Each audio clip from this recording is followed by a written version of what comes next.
आदाब दोस्तों, वकास अजीज ऑफिशियल में खुश आमदीद। मौलाना तारिक जमील साहब के बेटे के हवाले से वो आपके साथ चीज़ें शेयर करने जा रहा हूँ जो इससे पहले किसी ने नहीं शेयर की। इनसाइड स्टोरी है। बहुत अफसोसनाक वाक़या है। सबसे पहले तो मेरी जानिब से मौलाना तारिक जमील साहब से और उनकी पूरी फैमिली से इज़हार ताज़ियत है। यकीनन जवान बेटे की लाश कांधों पर उठाना आसान काम नहीं है। ये एक बहुत बड़ी आज़माइश है और अल्लाह ताला मौलाना तारिक जमील साहब के लिए उनके अहल खाना के लिए आसानी करें और उनके बेटे की जो अगली मंजिलें हैं वो आसान करें। आमीन। कल रात जब ये वाक़या हुआ उसके बाद से हमारा मीडिया, सोशल मीडिया सारा भर गया इस चीज़ से, क्योंकि मौलाना तारिक जमील साहब कोई आम आदमी तो है नहीं। पाकिस्तान, हिंदुस्तान जहाँ-जहाँ इस्लाम के दाई मौजूद हैं, मुसलमान मौजूद हैं, वहाँ-वहाँ माशाअल्लाह उनसे प्यार करने वाले लोग भी मौजूद हैं। उनके बेटे के हवाले से बहुत सी बातें की गई जी कि वो मर्डर हुआ है, क्रॉस फायरिंग में मारा गया है। अ, उसने गार्ड से बंदूक छीनी और खुद को गोली मार ली। यानी गार्ड इतना सादा था कि उसने बंदूक माँगी या उसने छीनी तो उसने दे दी और खुद को मार ली। फिर उनके बेटे का भी एक आज बयान आया जिसमें उन्होंने बड़े दुखी दिल के साथ अपने भाई की इस वफ़ात के हवाले से, इस खुदकुशी के हवाले से, इस अंदोहनाक वाक़ये के हवाले से उन्होंने बात की और उन्होंने अपील की कि आप प्लीज़ जो है हमारे इस फैमिली मैटर को लेकर मत उछालें। और ये बात दुरुस्त है, हमारी सोसाइटी ऐसी है कि जब भी किसी थोड़े से फ़ेम वाले बंदे की कोई वाक़या होता है, कोई मामला होता है, हम फ़ौरन लेकर उसकी चर्चा शुरू कर देते हैं। इसकी छोटी-सी मिसाल ये है कि कल उनके बेटे की तस्वीर एक फ़ौरन वायरल होना शुरू हो गई, जबकि वो तस्वीर किसी और आदमी की थी और वो छुट्टियाँ गुज़ारने के लिए कतर से पाकिस्तान आया था। और फिर उस आदमी का भी उस नौजवान का भी बयान आया कि भाईजान मेरी तस्वीर आप ना चलाएँ, बड़ी मेहरबानी आपकी। तो यहाँ से बतौर कौम हमारी ऑथेंटिसिटी वाज़ेह हो जाती है। अब आते हैं मुद्दे की जानिब। ज़राए ने ये बताया है मुझे कि उनके अपनी वाइफ़ से 2 साल पहले अलहदगी हो चुकी थी और यकीनन घर का टूटना एक दिल और रूह से जुड़े हुए रिश्ते का टूटना कोई आसान काम नहीं होता है। इंसान टूट-फूट जाता है, रेज़ा-रेज़ा हो जाता है। फिर कुछ नफ्सियाती मसाइल भी थे उनके साथ, कुछ डिसऑर्डर्स थे। वो ऐसा मसला नहीं है, हर इंसान के साथ हो सकते हैं। अब उन डिसऑर्डर्स को लेकर हम बहुत ज़्यादा मज़ाक उड़ा रहे हैं। एक सेंसिटिव आदमी ने खुदकुशी करना आसान काम नहीं होता। क्या ऐसी वजह थी कि वो शख्स अपनी जान से गुज़र गया, अपनी जान पे खेल गया, मौत को उसने गले लगा लिया। ज़िंदगी को उसने तरजीह नहीं दी, मौत को तरजीह दी। हम उस बूढ़े बाप के आँसू नहीं देख रहे, उसकी माँ के बैन नहीं देख रहे, उसके बहन-भाइयों की जो गमज़दा सूरत-ए-हाल है, उस घराने पे जो क़यामत टूट पड़ी है, हम वो नहीं देख रहे। हम उल्टा चस्के ले रहे हैं। हम चस्के ले रहे हैं कि ये मौलवी तारिक जमील के बेटे के का है तो मज़े लो, ढूँढो, करैक्टर में से कोई ऐसी चीज़ निकालो, किरदार की कोई खराबी निकालो। नऊज़ुबिल्लाह लोग यहाँ तक कहते फिर रहे हैं कि ये मकाफ़ात अमल है।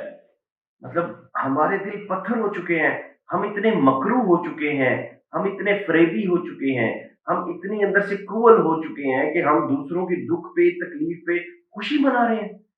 इतने लानती हो चुके हैं हम, इतने हम अपने मतलब कैरेक्टरलेस उसे कहना लफ्ज़ दुरुस्त होगा, कैरेक्टरलेस यहाँ पे सही जच रहा है कि हम एक शख्स की तकलीफ़ देखकर, उसकी उसके ख़ानदान पे जो क़यामत टूटी है उसको देखकर, हम बजाए इसके कि उसे सब्र की तलकीन करें, ये क़यामत तो किसी के घर पे आ सकती है, आपके घर पे आ सकती है, मेरे पे आ सकती है, किसी और के पे आ सकती है। मुश्किल कोई पूछ के नहीं आती, आज़माइश कोई पूछ के नहीं आती। अगर किसी का घर उजड़ गया है, तो हम फ़ौरन जो है वो तालियाँ पीटना शुरू हो जाते हैं। अगर किसी के ऊपर कोई मुश्किल आ गई है, तो हम फ़ौरन उसकी शलवार और उसकी कमीज़ के अंदर से उसके कपड़े निकाल के ढूँढना शुरू कर देते हैं।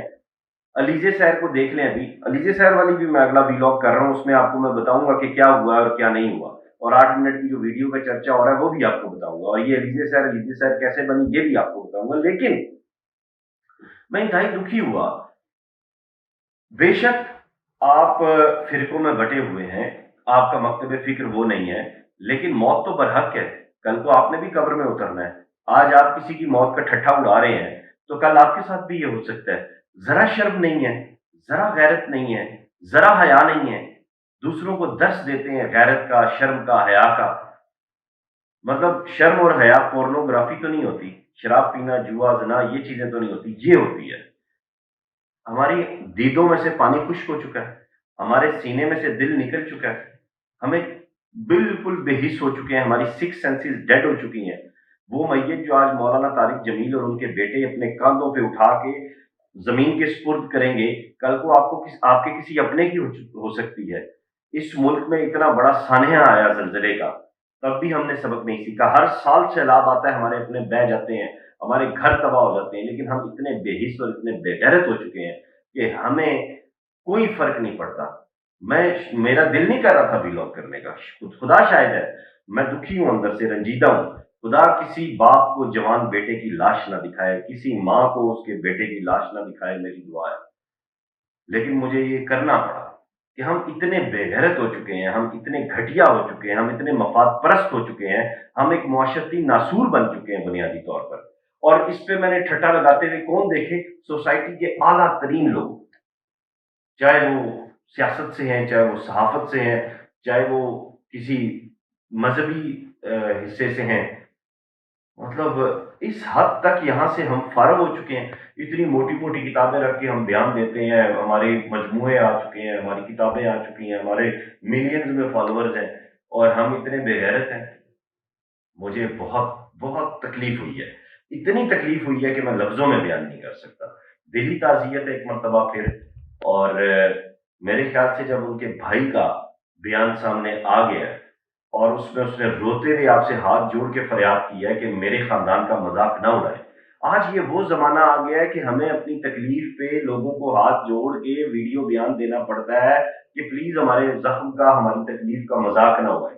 इससे पहले जुनैद सफदर की और उनकी मिसेज़ की जब डिवोर्स हुई, तो तब उन्हें भी अपने इंस्टा पे ये भी पोस्ट लगानी पड़ी कि हमारा निजी मामला, खुदा ना इसका ठट्ठा ना उड़ाए। तो मतलब क्या बंदा ये कहे कि खुदा खौफी खत्म हो चुकी है, कुर्बे क़यामत की निशानियों में से एक निशानी है ये।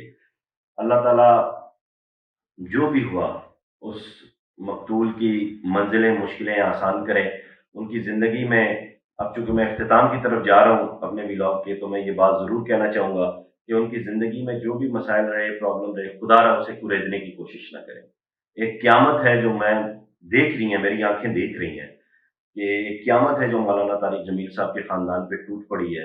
बच्चा चाहे डिसेबल हो, चाहे किसी भी हो, जो जन्म देने वाले होते हैं ना, उनके लिए वो गोश्त का लौथड़ा नहीं होता, वो उनकी जान होती है, उनकी साँस होती है, उनकी रूह होती है। खुदारा इतनी बेहिसी ना इख्तियार करें, आपकी मेहरबानी होगी। और इस वीडियो लिंक को ज़्यादा से ज़्यादा शेयर करें ताकि अवेयरनेस हम फैला सकें। ये टाइम होता है कि हम साथ खड़े हों, गमगीन ख़ानदान के। ये टाइम नहीं होता कि हम उसपे नश्तर नश्तर चुभाना शुरू कर दें। आपको ज़ाती इख्तिलाफ़ हो सकता है मौलाना साहब से, आपको उनसे मसलकी इख्तिलाफ़ हो सकता है, आपको उनसे मज़हबी, दीनी इख्तिलाफ़ हो सकता है, समाजी इख्तिलाफ़ हो सकता है, लेकिन खुदारा किसी की मौत पे इस तरह का ठट्ठा नहीं लगाते। अल्लाह ताला हम सबको सच बोलने की तौफ़ीक अता करे और उसके साथ-साथ अक्ल व शऊर की जो दौलत है, उससे नवाज़े और हमें दूसरों के ज़ख्मों पे मरहम रखने का, मदावा करने की हिम्मत और तौफ़ीक दे सके। अपना ख़्याल रखिएगा। खुदा हाफ़िज़।